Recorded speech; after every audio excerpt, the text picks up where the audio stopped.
দর্শক, আজ যে ভিডিওটি আপনাদের সামনে ধারণ করা হয়েছে, এই গাভীটি গত বছর 4 বার মিস করছে। 4 বার বীজ দেওয়ার পরে 4 বার মিস করছে, করার পরে এবছর আবার হিটে আসছে। চলুন আজ এই ভিডিওর মাধ্যমে আপনারা সবাই জেনে নিন যে বারবার গরু বীজ মিস করলে কি করা যায় এবং কয়বার মিস করছে। আমি এই খামারির মাধ্যমে আজকে আপনাদেরকে দেখানো হবে। আসুন ভাই, আসসালামু আলাইকুম। ভাই, আপনার এই গরু কয়বার মিস করছে ভাই? 4 বার মিস করছে। 4 বার মিস করছে। গতবার হ্যাঁ, গতবার এরা দেওয়ার পর আবার হয়েছে। এরা দিয়েছিলেন, হ্যাঁ, মানে বীজ দেওয়ার হয়নি, না বীজ দেওয়া না হওয়ার কারণে এরা দিয়েছিলেন। এরা দিছে। 4 বার। এটা কয়দিন পর পর গরম হয়েছিল? এই 15 দিন 20 দিন এরকম। 15 দিন 20 দিন পর পর আপনার এই গরুটি উঠে আসছে। কিন্তু উঠি আপনি বারবার মানে কৃত্রিম প্রজনন করে গেছেন, কিন্তু বীজটা কাজে লাগেনি। তো বীজ কনসেপ্ট না করার কারণে ভাই প্রাকৃতিক প্রজনন করছে, সার দ্বারা প্রজনন করছে। সার দ্বারার বাচ্চা কিন্তু ভালো হয় না অতটা। হ্যাঁ, বাচ্চা কোথায় আপনার? বাচ্চা ওরা ভেঙে গেছে।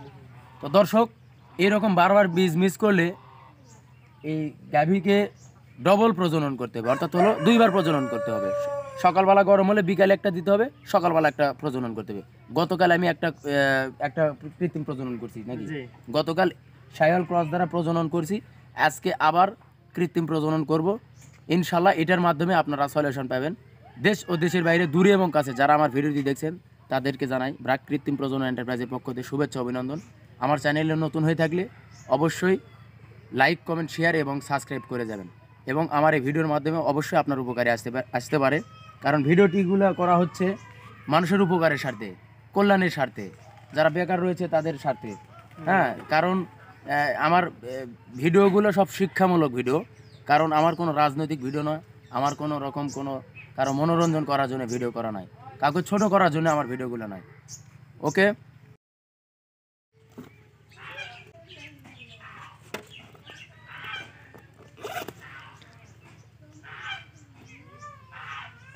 শাহিওয়াল বীজ দেবো তাই না ভাই? এটাকে শাহিওয়াল বীজ দ্বারা ইনসেমিনেশন করব, কারণ যেহেতু দেশি গরু, দুধ কম, তাহলে দুধ কম হলে অবশ্যই এটা আমি থ্রোয়িং করে নিচ্ছি। একটু বেশি আছে, থাল গরম হয়ে থাকে তো এই জন্য সমস্যা। এই থালগুলোতে দেওয়া হয় না ভাই, মেলামাইনের যে কোনো একটা থাল দিতে হয়। ওকে, আমি 37 ডিগ্রি নিলাম।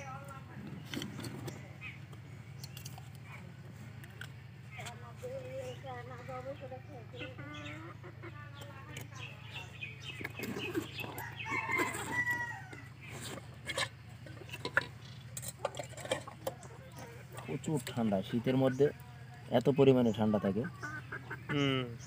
ঠান্ডা 264 বল নাম্বার 264 দ্বারা ইনসেমিনেশন করব। আমি বীজটি চোজ করে নিলাম আমাদের ব্রাকের। অনেকে আবার প্রশ্ন করে যে এটা নাকি ভেসা উঠলে বীজ হলো মরা এবং নিচে নেমে থাকলে জেতা। আমার এটা কিন্তু নিচে কিন্তু নেমে গেছে ভাই। হ্যাঁ, জেতা আছে। আপনার কাছে মনে হচ্ছে এটা মনে জেতা আছে, আসলে এইটা কিছুই না। হ্যাঁ, এখানে নির্দিষ্ট কিছু ডেট আছে, যেমন 1/11/2025 SL ক্রস। এটা হচ্ছে উৎপাদনের তারিখ, মানে সিমেন্টের কোনো, অর্থাৎ এই বীজের কোনো এক্সপায়ার নাই। হ্যাঁ, এই বীজের কোনো এক্সপায়ার নাই, কারণ এই বীজ হলো 1/11/2025 এই তারিখে ওই সার থেকে আপনার হচ্ছে সিমেন্টটা হচ্ছে কালেক্ট করা হয়েছে। হ্যাঁ, এটার কোনো অনেক সময় যেমন বিস্কিট বা হলো বিভিন্ন রকম মিষ্টি, এ ধরনের এক্সপায়ার থাকে, চানাচুর এ ধরনের এক্সপায়ার থাকে, কিন্তু এই বীজের কোনো এক্সপায়ার নেই। বীজের এক্সপায়ার নেই এই জন্যেই, কারণ এইটা হচ্ছে যতদিন এই লিকুইড নাইট্রোজেন ক্যানের মধ্যে থাকবে তাহলে এই সিমেন্টটা নষ্ট হবে না। যখনই আমি দেখেন এখান থেকে আমি যখন বের করলাম, বের করার পরে ভাই এদিকে আসেন আপনি, এটা বাহির করার পরে আস্তে আস্তে এটার কিন্তু গুণগত মান মানে কমে যাচ্ছে। এখন সঠিক সময় মতন, যেমন আমি এটাতে 1 মিনিট রেখা দিলাম, থ্রোয়িংটা 1 মিনিট করতে হয়। এইটা সুন্দর করে যত দ্রুত সম্ভব 1 মিনিটের পরে ইনসেমিনেশন করে দিতে হবে।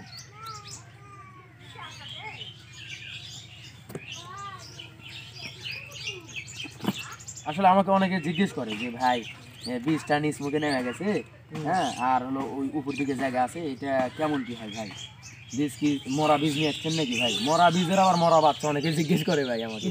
হ্যাঁ, মরা বীজের আবার মরা বাচ্চা কেমন করে হয়? আমি বুঝি না। হ্যাঁ, মরা বীজ বীজ বীজ মরা, ওটা আবার বাচ্চা কেমনে হবে? বাচ্চা ওটা তো মরাই, তাই না? ওরে বাচ্চা হইবে না। দর্শক ঠিক আছে, দেখুন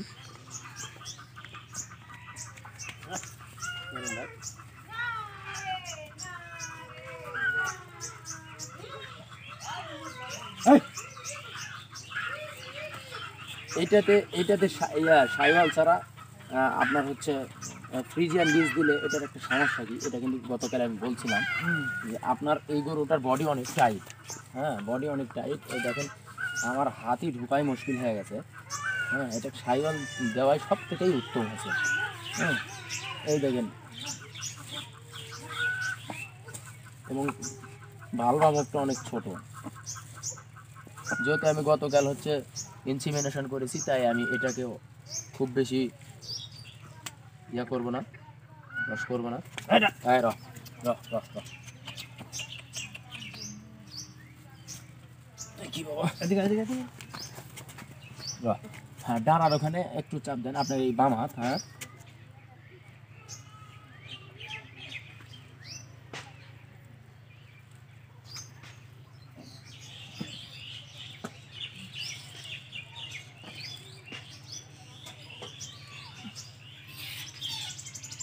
বিসমিল্লাহ। ওকে, কাজের শুরু এবং শেষ অবধি পর্যন্ত বিসমিল্লাহ বলতে হয়, আমার এটা নিয়ম। এখন কে কীভাবে বীজ দেয় আমি জানি না, তবে আমি কৃত্রিম প্রজনন শেষে অবশ্যই আমি বিসমিল্লাহ বলি, কারণ চাপ দেওয়ার আগে অবশ্যই বিসমিল্লাহ বললে সব কিছুর মালিক তো আল্লাহ, হায়াত দেওয়া নেওয়া সব কিছুর মালিক আল্লাহ। আমার ভিডিও ভালো লাগলে অবশ্যই আবারও বলতেছি আমার চ্যানেলে সাবস্ক্রাইব করে দেবেন। ভাই আপনার বীজ দেওয়া কেমন লাগলো ভাই? হ্যাঁ ভালো আপনার- লাগলো। এর আগেবার আপনার এই গাভি কিন্তু কয়বার মিস করছিল? এটা একবার মিস করেছিল, দুইবার। 1 থেকে 2 বার মিস করেছিল এই গাভিটা।